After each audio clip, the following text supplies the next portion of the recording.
Ја можам да сведочам како новинар со 24 години искуство во македонско новинарство дека имаме тука прогрес, бидејќи порано медиумите беа да бидеме начисто беа етнички поделени, значи во некои весници нема да најдете албанци, во други нема да најдете македонци на пример. И како општество имаме доста напреднато во сето тоа, дури се навикнавме да работиме заедно. Мислам дека тоа значајно затоа што разните култури и различната вера дава поинаква перспектива на нештата и таа ги отвара очите. А ние не случајно меѓу новинарите има многу хуманисти во светот, бидејќи основната желба на секој новинар да им ги отвара очите на луѓето, се соединува со овој мултикултурализам. Бидејќи ако една иста работа ја гледаат повеќе луѓе, а во основа разликите кои што се етнички, културни, верски, значат различни погледи на светот или различен начин на размислување и дава нова перспектива. Така да кажам, добивате тродимензионална слика на дадено прашање.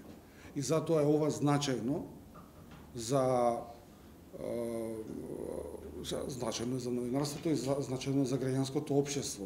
Овозможува со еден збор подобро да гледаме, повеќе да гледаме на тој начин. Така јас го гледам тоа како новинар првенствено. Родовата еднаквост, не знам што би кажал за родовата еднаквост, сега да кажам сум соработал повеќе беа жени него што беа маши, ако е тоа.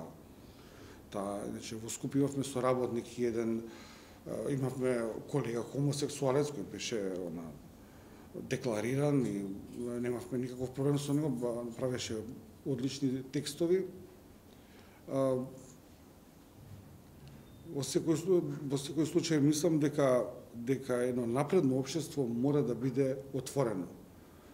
Тоа би го објаснил едноставно со еден човек, ако еден човек е затворен и седи дома и сака исклучиво да верува во тоа што го сватил како дете или како млад човек, тој нема никогаш да прогресира и ќе почне да скапува и да пропаѓа. Така е со една држава, така е со еден народ. Историјата не учи дека сите држави кои што биле моќни, сите народи кои што имале развиена цивилизација, во принцип се отворени и имале многу голема комуникација секаква со останатиот свет, значи и политичка, и културна, и трговска, и економска, и секаква. Тоа е така во секој момент од историјата, без исклучок. И е јасно правило за напредок.